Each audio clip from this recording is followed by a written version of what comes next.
this is going to be more of a conversation format, and it's not going to involve PowerPoint presentations. I'd like to begin by asking each of the panelists, and we'll start with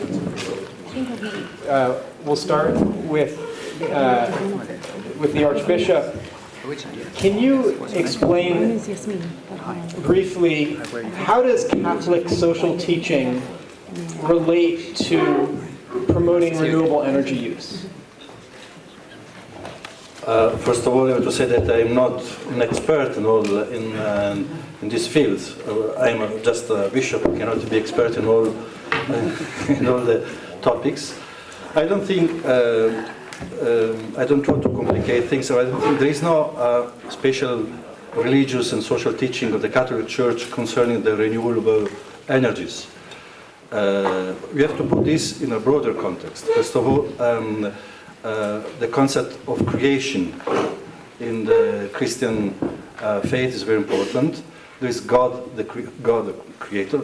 Book of Genesis, everyone knows the account of creation.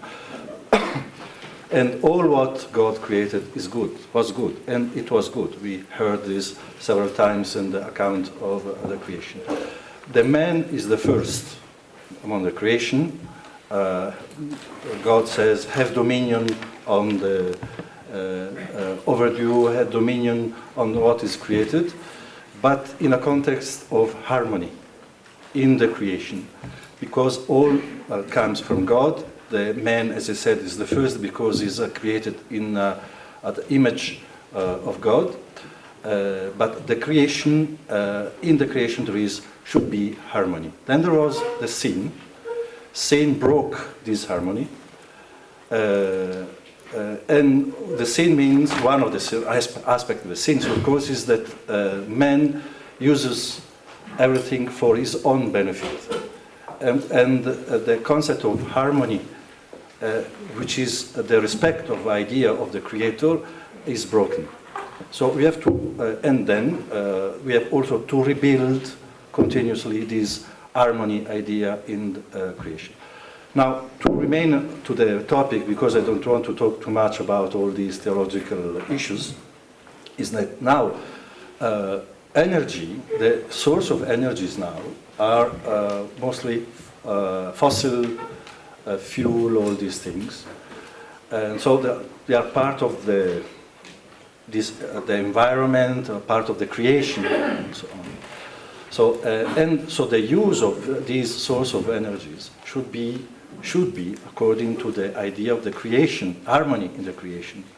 Should mean harmony in creation means balance in the life of the world and so on. This is not the case. Most of source of energies now, first of all, they exploit in a very sinful way, from the religious point of view, the earth. And also the consequences, the pollution, is also killing not only human beings, but also this harmony that should be in the creation.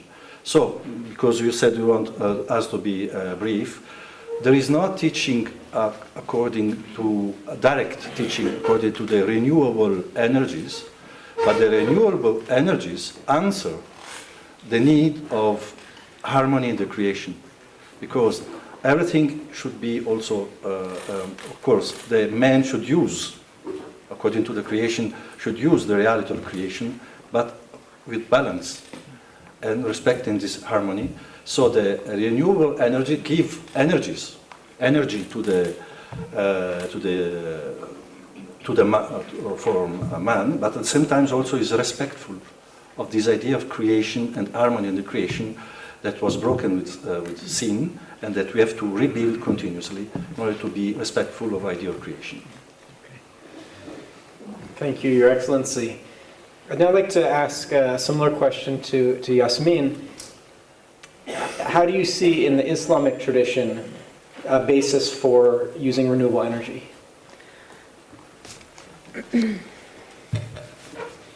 Assalamu alaikum wa rahmatullahi wa barakatuh. Bismillahirrahmanirrahim. Before I start to give my the results of my research, I feel very humbled to be sitting on this panel with people who have a far more greater official background within religious teaching. And I want to just make clear for everyone here that from the point of view of Islam, I don't know how many representatives we have in the room now of Muslims actually present, but it's very difficult to find a institution or a system of passing on information to other Muslims. The side of Islam that we hear about today is so divided. So I'm coming from a point of da'wah. Da'wah is to give to make clear a few simple concepts within Islam. And for me as an individual, my path towards Islam, I converted to Islam. My background was in environment. I'm a landscape architect, and Islam was really just the combination of all the things that I believed in and putting it into a way of life. Islam is a choice and a way of life, and as was just said, Islam also recognizes that the entire creation that God has given us is first and foremost proof of his existence. So it should be a way in which we can find God. But also we understand from the Islamic perspective that the human being is at the top of the range, as it were. Not because in Islam we don't believe that he's created in God's image. We believe that he is the only part, or she is the only part of creation that is given a choice in how we live our lives. We believe that every other part of creation lives to the system that God has provided for it. So that means that with the choices that we make comes responsibility and also accountability. So it's a combination of these factors that I think absolutely point towards taking full responsibility to how we live our lives in this world. And for me personally, Islam gives me exactly that guidance of how to start to find the balance and harmony that was also mentioned. When it comes to where the proof lies in Islam of pointing towards using renewable energy, for instance, is just one topic. As a basis for renewable energy, one of the basic principles in Islam, and I know this is shared in Judaism and Christianity, is to treat your brother as you would like him to treat you. And that doesn't count just for human beings, it counts for animals, it counts for our environment, it counts for all sorts of things. So that is a basic principle, a very simple principle that if all of us could start to put into practice, would already heal a lot of the problems that we have. Another basic principle in Islam is that we see this world and this life as for our benefit. It's part of God's generosity that he created this world and put us in it. And the life that we have here is fairly short, and Muslims see it as a test. It's a time for us to prove ourselves to God. We are recommended to live this life as though we would live forever. What does that mean? To think of the future. But live our religious life as though we would die tomorrow. What does that mean? That remain conscious at all times that our time may be up, and have we done enough? When it comes to renewable energy, there are many references in the Quran. I don't know if now's the time for me to go into details, but there are many references in the Quran, and I specifically can draw your attention to 2 ayat, 3 ayat in Surah Ibrahim. Surah Ibrahim in verses 32, 33 and 34, the three main sources of renewable energy are mentioned: water, wind and solar energy. Now, the references made to those three sources of energy were given 1400 years ago to the Prophet Muhammad in Revelation. We believe the Quran to be the word of God. So we believe there to be wisdom in the word of God that maybe 1400 years ago wasn't necessarily relevant to the way human beings were living. But we, even today, can find wisdom within these words today. So with the reference to those three sources, our attention is drawn to the fact that they contain power that can be for our benefit. And I think if I concentrate just for now on the water aspect, water is described as the source of all life, all living things. So that means plants, animals, and human beings. Now, I had a discussion with the Imam in our village, and the way that he explained that is, well, if it's the source of life for all life on earth, then all life on earth has energy to live. So why don't we use that principle of using water to energize our world as well, our technology? And I was really pleased to see the example just earlier of a car run on water. If it works for life in general, the life that God has given us, then why can't we use that same principle of using water to create energy in the industries that we need? That's just one example. There's a lot of information that I can give you, but I'm just going to, again, keep it as short as possible. Within tradition in Islam, for the last 10 years, just over 10 years, I found myself becoming someone who has an opportunity to explain to non-Muslims a lot about Islam. We host many groups in our village. We live just outside of Jerusalem in a place called En Rafa. And in our mosque, we host many groups of non-Muslims. And it's always made clear to me every time a group comes of how the perception of Islam today is so wrong. And it's not just in the non-Muslim community, it's also within the Muslim community. So tradition is something that I actually personally as a Muslim wouldn't look to in order to find the principles of Islam. When I first converted to Islam, I was told not to look at Muslims to understand the religion. The religion is understood through the Quran, which we believe to be the word of God, holy revelation, and the Sunnah, which is the practice of the Prophet Muhammad, as being the ultimate example of how God wants us to live our lives. But having said that, we recognize all of the prophets to have been sent by God, so we can look to Jesus, we can look to Moses, we can look to Abraham, to all of those prophets to find examples of the traits we should develop within our personalities, the relationship we should develop to the people around us, the environment around us, and start to choose a way of life, being the humans who do choose something, a way of life that leads to harmony, and inshallah will also lead to God's reward on the Day of Judgment. We believe that after all this ends, we will be held accountable for what we did, and a judgment will be passed on upon us accordingly. Okay. Thank you, Yasmin.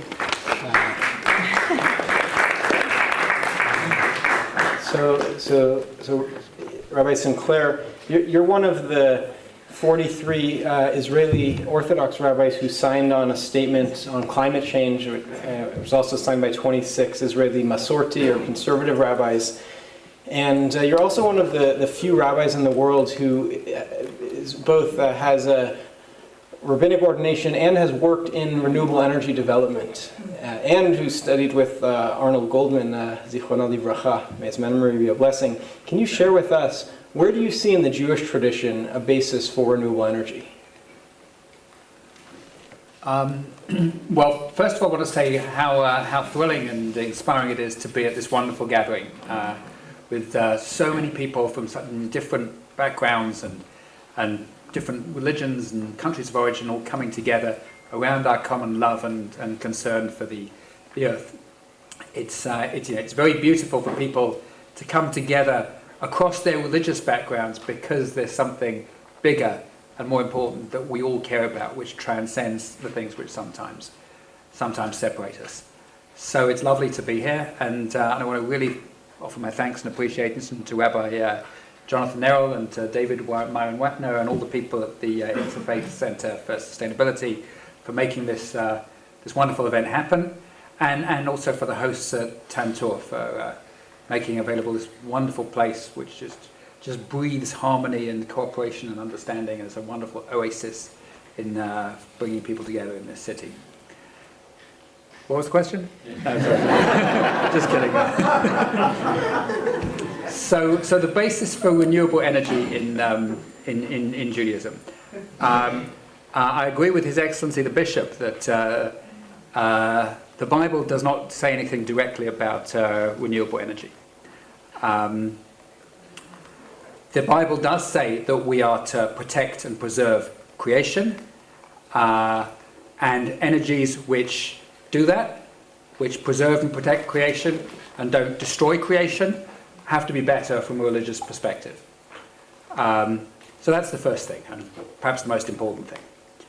Second thing is, although the Bible and the Jewish sources have nothing to say directly about renewable energy, because it didn't come about until many hundreds of years later, they do have something to say about the fundamental resources of life.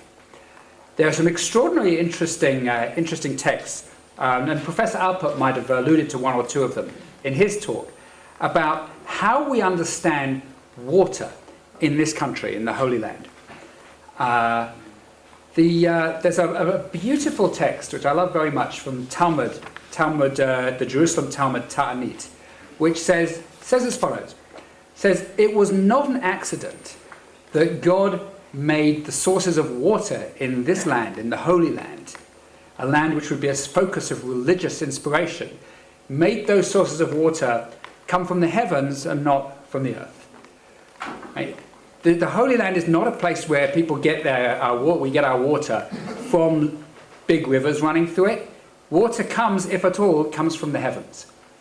And the Talmud says that God made it like that because there are four big differences about whether your water comes from the heavens or whether it comes from rivers running through the earth. Those differences are that, number one, Talmud says, because of the strong, meaning that if the water is on the earth, running through the earth, then people can control those sources of water and dominate them and make them theirs. But if water comes from heaven, you can't do that. Right? Anybody who can collect the water has access to the water. It's number one, because of the strong. Number two, in order to disperse the vapors. In other words, that if you rely on water coming from heaven, that has an inherent effect in dispersing pollution and dust and making the air more pleasant to breathe if water comes from heaven rather than from big rivers in the earth. The third reason, so that the high and the low should be able to drink, sounds, I admit, very much like the first reason, that there's a fundamental equality about water coming from heaven rather than from earth, which because everybody has access to it. And finally, the fourth reason, so that all should turn their eyes up to heaven. Right? If water comes from heaven, then you have a reason to be looking to heaven all the time, and you recognize your dependence on the heavens, your dependence on God for the fundamental resource of your life, and that makes people more religious than if you can just control the resource and be confident that it's yours and that you're not dependent on divine providence to give it to you. So those are four differences which the Talmud says are fundamentally at stake in where water, the essential resource of life in those days, comes from. And I think it's remarkable that if you translate this into 21st century terms and just substitute the word energy for where it says water, then the wisdom of this statement still applies. And that there are fundamental differences between whether your energy comes from the heavens, from renewable sources, from solar, from wind, or whether it comes from inside the earth, from fossil fuels, from oil, from coal, from gas, which powerful people or countries can dominate, can control, and they have it, and they can sell it to other people for whatever they're willing to pay. All of those things apply. Right? That fossil fuels, there's something fundamentally unequalizing about them. If someone can dominate the piece of land which has the fossil fuels under it, rather than solar, where anybody who can have a solar collector can access that energy. The pollution, fossil fuels are polluting, whereas renewable energy from the heavens is not. And finally, the turning your eyes to heaven. If you have solar energy on your roof, and this is a point which my teacher, who you mentioned, Arnold Goldman, Zichrono Livracha, was very insistent on, you are fundamentally aware of and connected to where your energy is coming from. Right? You have panels on your roof, you see the sun come down, hit the panels, you hit the light switch, and you realize the connection between you this infinite source of energy in the sky and the energy that you use in your home. And if you contrast that with fossil fuels, you could hardly imagine a system which was better designed to cut you off from an awareness of where your energy comes from than burning coal or oil, which you dig out of the ground. Someone digs out of the ground. It's trucked thousands of miles across the country. It's burned in a power station. It's sent hundreds of thousands more miles to your house. And by the time it gets to you, there's absolutely no connection between you and the source of the energy which is powering your life.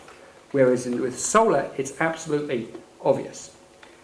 And so, although this source and others like it are talking about water, I think there's this remarkably prescient in the way that it understood the different qualities, socio-economic qualities, political qualities, and spiritual qualities which are inherent in the source of your energy. That if your energy comes from the heavens, that it has all these benefits, and it comes from in the ground, it has all these potentially destructive effects. And the Talmud understood that water came from heaven, dafka in this land, in the land of Israel. And so I think it teaches that we should strive to bring our sources of energy too from the heavens, to be true to the spiritual qualities that God wants us to bring out in this land. Thank you. Thank you, Yedidia. What you're saying echoes some of what the Lubavitcher Rebbe of blessed memory said in 1981, 37 years ago. There's a Jewish blessing of the sun, which is said every 28 years. And he called on the United States in 1981 to switch to using solar energy from the southwestern United States, in part because God is showering this energy on us at all times, and so we need to tap into God's blessing. I want to ask the Archbishop, can you give an example, maybe one example, of how has a Catholic institution succeeded in deploying renewable energy? Yeah. Either here in the Holy Land or anywhere. Oh, there's a big difference, Holy Land everywhere. Because anyway, I have to say that here in Holy Land, at least in the territory of my diocese, which includes also Jordan, to talk about renewable energy is quite, it's not easy, it's not immediate, because they say that we have so many problems here. From all kind of problems, where to throw the paper, in which trash to throw it, is last of our problems, which is not correct, by the way, because one of the consequences of these situations affects also the environment, of course. Having said that, positive example here in Holy Land, here at least in Jordan, Holy Land, Israel and Palestine, the solar system, the solar energy is becoming very popular. That's true. In all our schools where I'm planting the solar system, of course, the first reason is not, I'm not sure that our parish priests are thinking about the environment, they're thinking more about the electricity bill, but it helps, anyway, it helps. In most of our schools in Jordan, now we started also in Palestine, to install these solar systems. In the houses is still quite complicated. We try also in our schools, some schools, pilot example, to talk about environment, ecology, all these things, at least to start, to talk about, introduce these subjects. In Israel it's much more easier, while in other parts is still, from the cultural point of view also, quite complicated, but we are doing this. While in many other parts of the world, the church, this became granted issue, is a part of the teaching and the educational formation of the seminars, or also Catholic centers and so on. Okay. It's also of note that in 2 months in Rome, Pope Francis is going to relaunch Laudato Si, his encyclical on care for our common home, and is going to convene a 2-day conference at the Vatican, at the Synod's Hall in the Vatican, to try to make Laudato Si actionable, including in regards to renewable energy.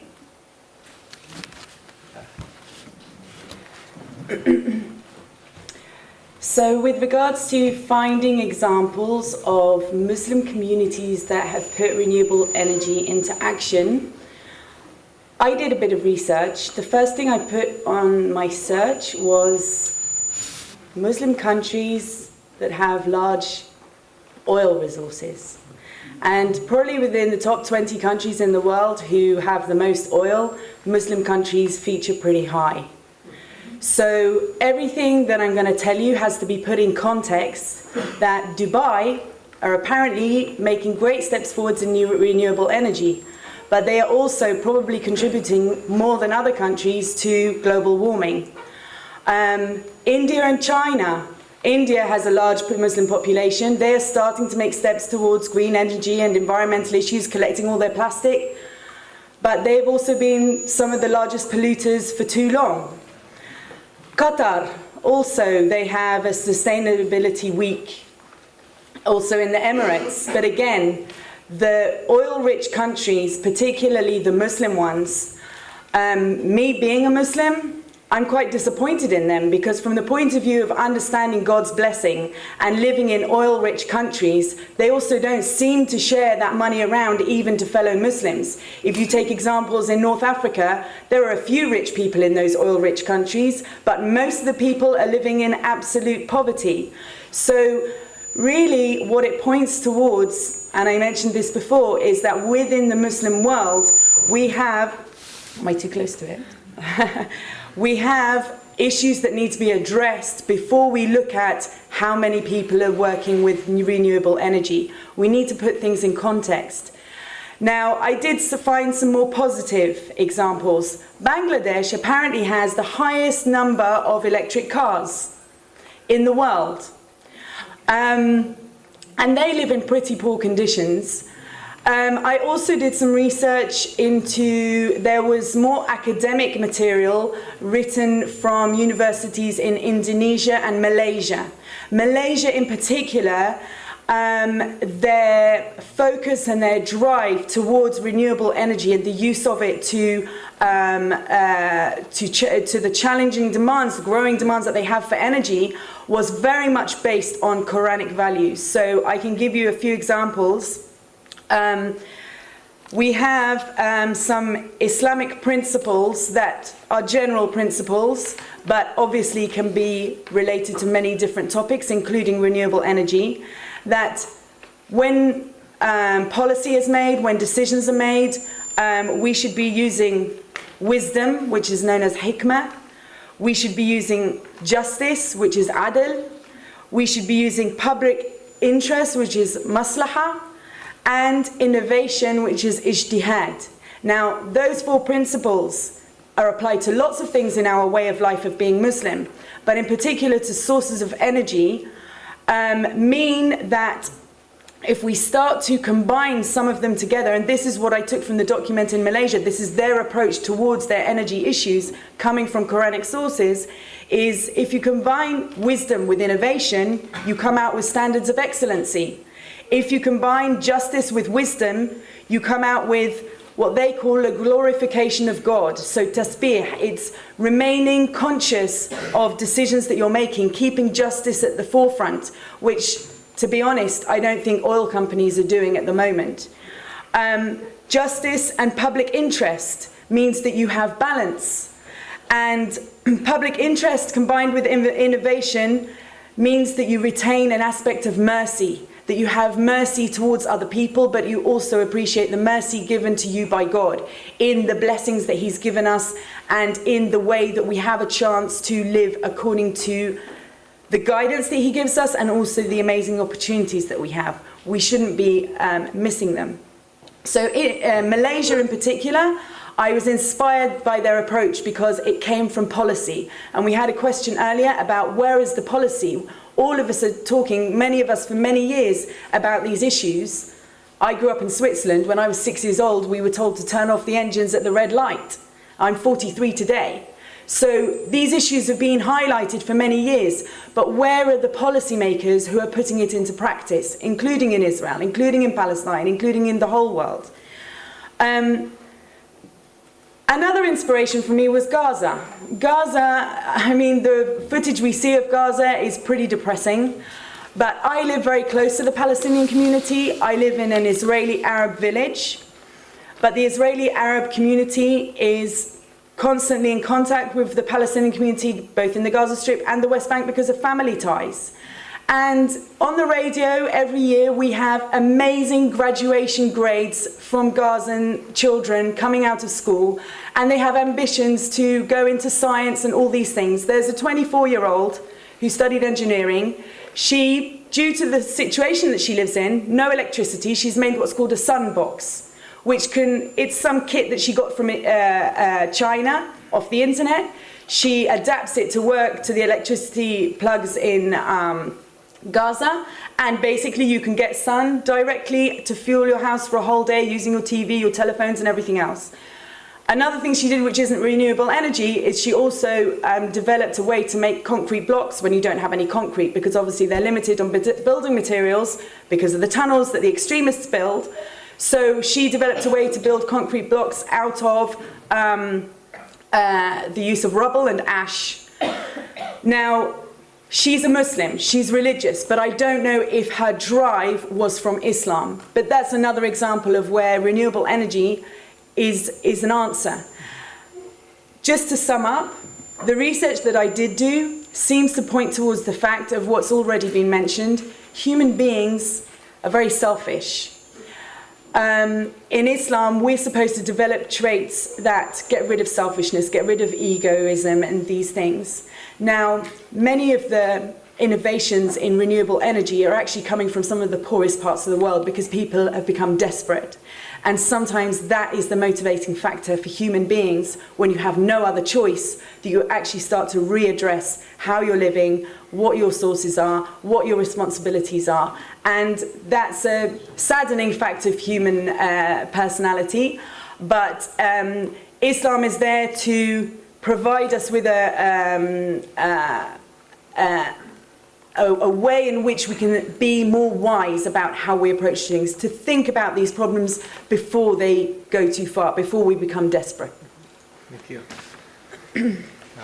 Thank you. And it's also interesting to note that the Kingdom of Jordan has implemented a solar mosques program on hundreds of mosques and installing solar panels. And the Palestinian Authority, and we would welcome the opportunity to have a solar mosque, church, and synagogue project in the Old City of Jerusalem.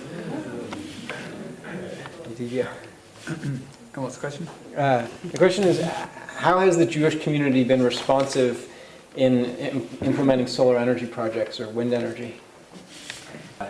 To the problem, it's a disappointing one.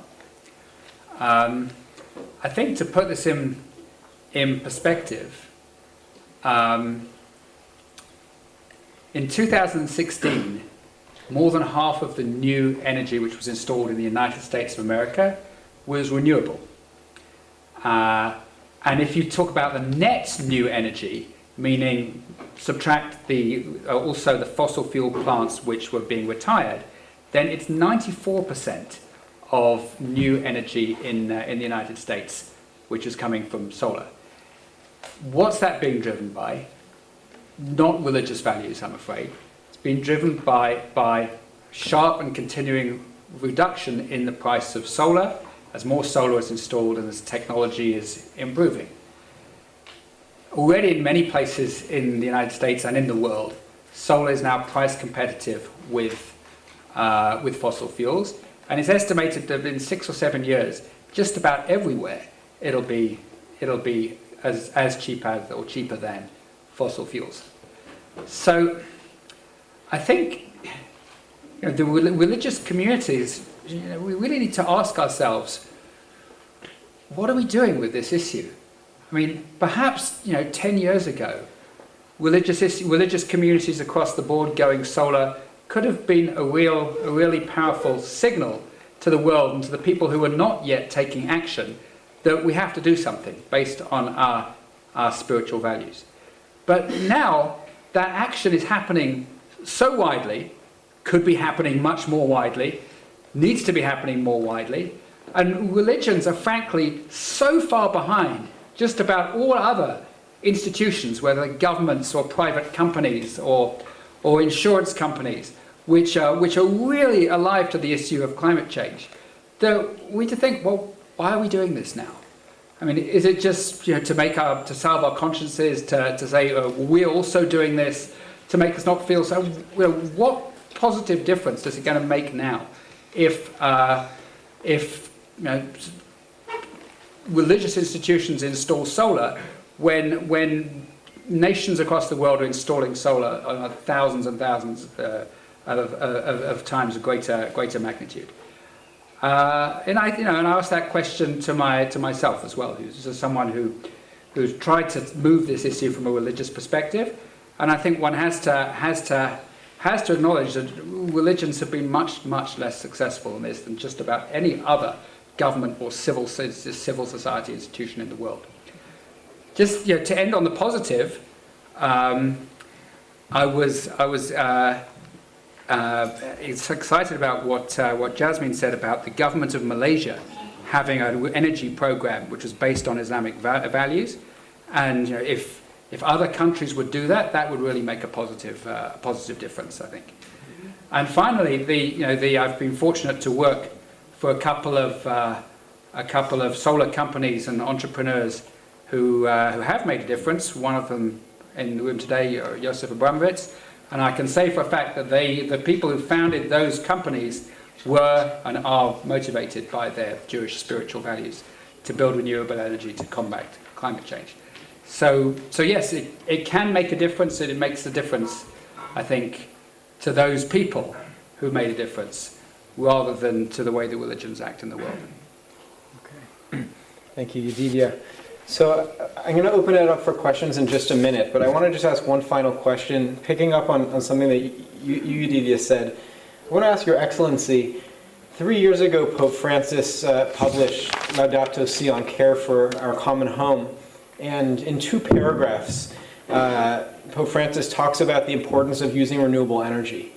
And Laudato Si is a very radical document for anyone who's read it, and it really expresses an urgency in addressing the situation. Now, there are 1.2 billion Catholics, and there are hundreds of thousands of Catholic institutions in the world. How can or is the Catholic Church trying to bring the values of Laudato Si to bear, especially in regards to renewable energy? The Catholic Church is not that monolithic as you think. I mean, there are many different approaches, many ideas, understandings, and so don't think that because Pope Francis published a letter, all the Catholics the day after will be obediently following these instructions. It will take years, if not generation, to understand these things. He just opened, very important, opened the way to understanding. Usually it was quite rare. It is, I think, the first time that there was a papal document on such an issue. Usually the Pope writes about theological issues, spiritual issues, pastoral, ecclesial, church issues, sometimes political, but document that talks about environment and to put it in the religious context was the first time. And it was a big surprise, also the title, Laudato Si. I am Franciscan, so for me it's a wonderful name because of St. Francis. But I mean, it was quite a new approach, new reality. So it takes time.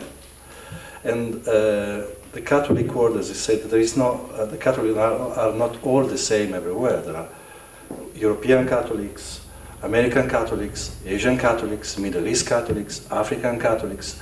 Everyone has his own culture. There is no Catholic culture which is the same. We have, of course, common background as Catholics, but from a cultural point of view, we are part of the society where we're living in.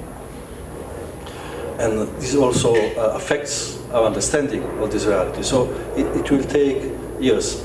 The Council Vatican II, that was an enormous event in the Catholic Church, still is not completely implemented after more than 60 years. So Laudato Si is not the first time the Pope talks about environment, ecology, and so on, but it's the first time that he talks in a systematic and organized way. It will take time in order that all these approach and this conscience, important conscience in a life of the Catholic become part of our awareness.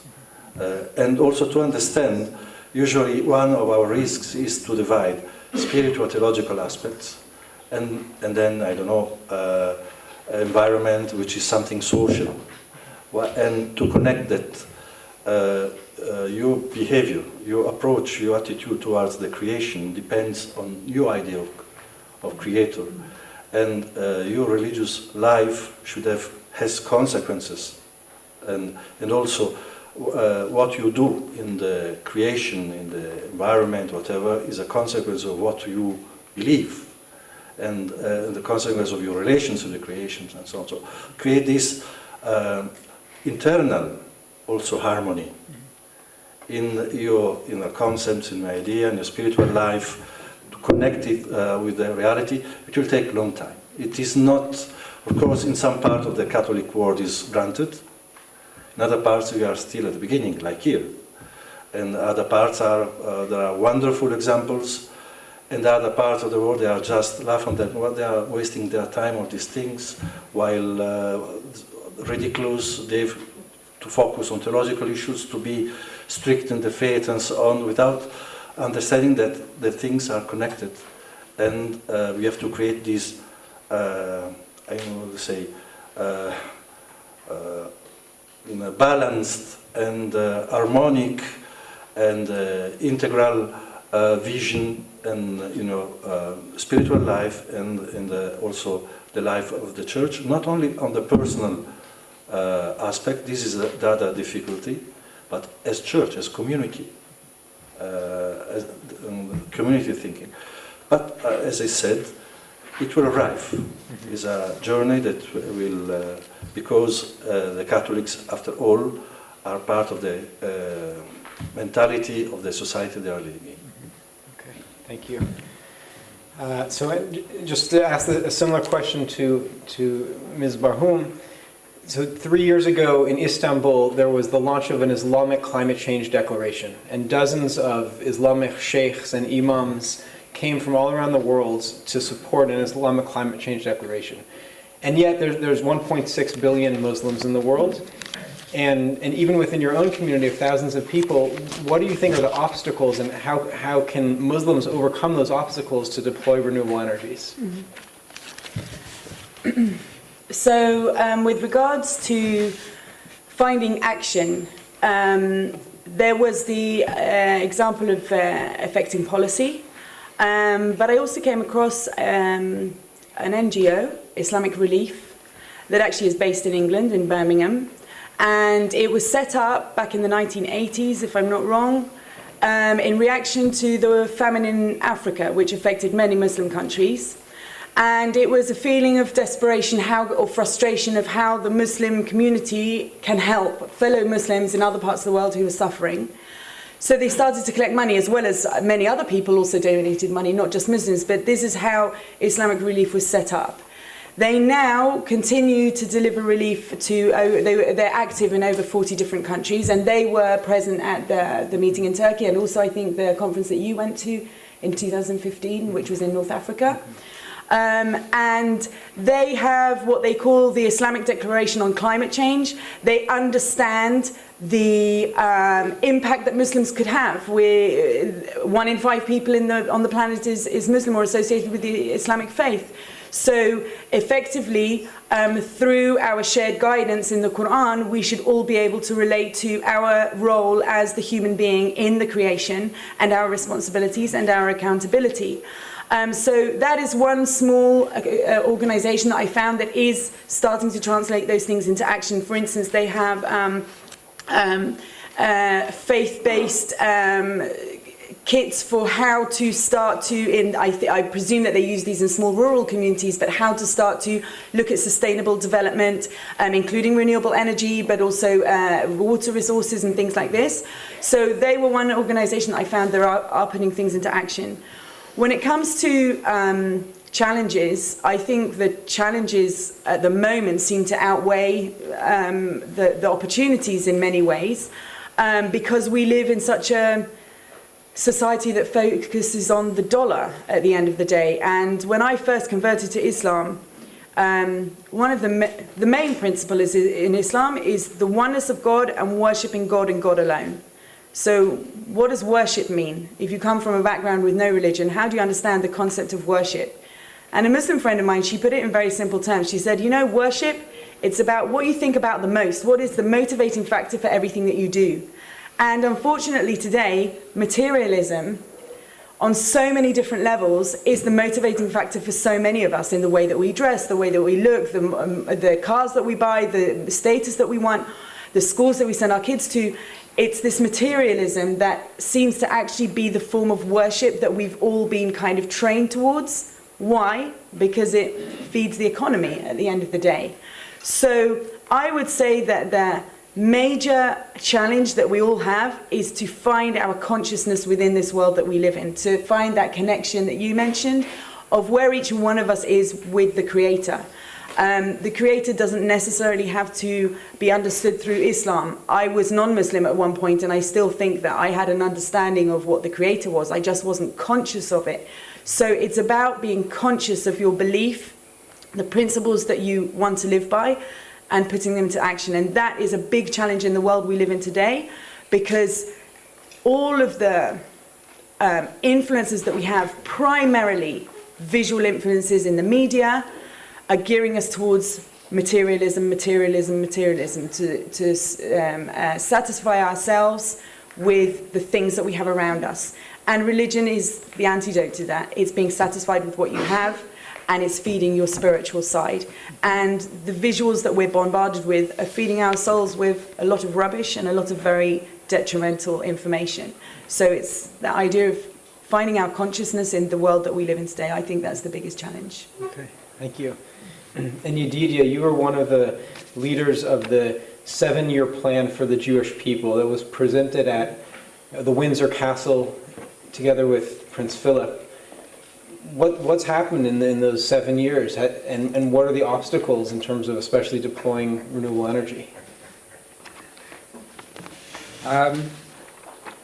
Well, I got back from that conference in Windsor, and I thought, now what? What this grandiose declaration? What do we do with that? And then I got a call from someone working in a energy startup, and I went to work in that. And I just felt that I saw no way of implementing those kinds of big and grandiose declarations, but just in working in renewable energy, those people I saw making a difference, and I thought I want to be with them, which is a way of saying I'm afraid not all that much.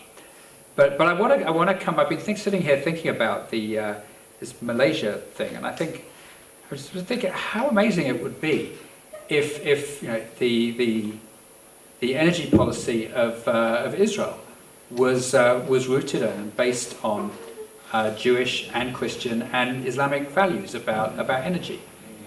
Israel has what, 5-6% of its energy from renewables at this stage, despite having the abundant resources of sunshine that it has. How powerful would it be if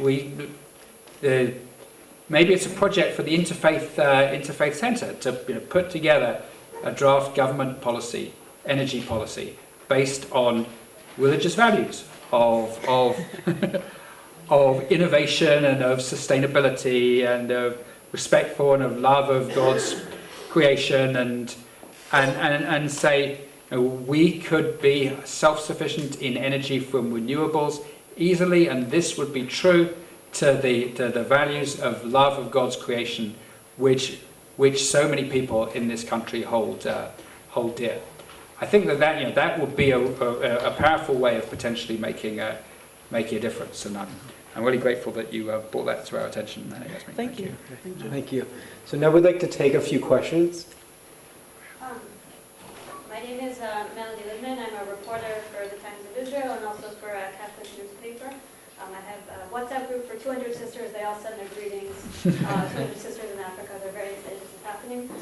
This is a wonderful opportunity that's brought together 3 different faiths. So I really want to know how it's possible to harness the communal energy that can come from interfaith connections. What can the faiths do together rather than each faith separately?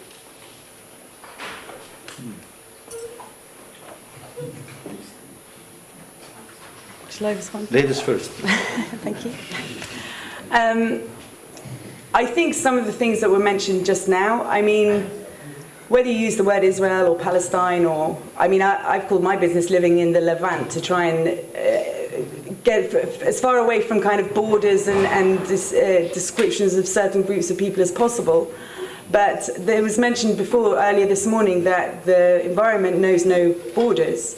So I think, in particular, Jerusalem, as a place of holy sites for all 3 faiths, I think exactly Yedidia's idea of this being the precedent of the principles of all 3 faiths. Islam views all 3 faiths as a logical continuation of a message of God. So we have no problem working with Jews and Christians. The problems of coming together as different faiths here are far more to do with the complications that were mentioned about the political situation and the borders that basically have been drawn up by human beings. So I think Jerusalem in particular, like it has many times in the past, can play a role that other parts of the world simply don't have the capacity to play. And I think that a joint greening project of mosques, churches, and synagogues in Jerusalem would at least symbolically help to bring together communities, especially if it were done in the Old City. Okay. Ms. Kronich? Yeah. I don't mean to be rude, I just want to know, what percentage of the energy in this structure, in this Tantura, how much of it comes from sunshine and how much does it come from So the question is, what percentage of the energy of Tantur comes from fossil fuels? Yeah. If there's someone from Tantur who could relate to that question, otherwise maybe you could seek out some of their staff at lunch. Andy. Hi, Andy Friedman from Tetzpeed Press Service. One of my teachers, Rabbi Karlinsky, told us once that from a religious perspective, there's nothing wrong with having luxuries, with treating yourself to a fancy cell phone or whatever the fancy gift that you want to buy yourself is. But he cautioned and he said, but you have to be aware that luxuries become necessities very quickly.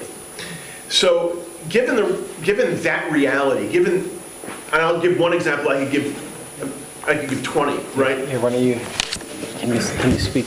People can't hear me? No one's ever said that to me. Also get to you if you can get to the question. No, so my question is, for instance, people in Israel would find it very, very, very difficult today to go back to living at a time without air conditioning, the way most Israelis lived up until the 1980s or 90s.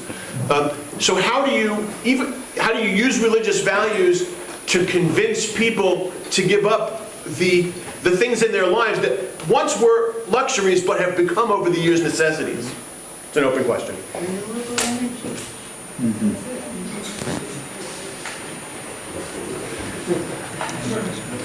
Okay.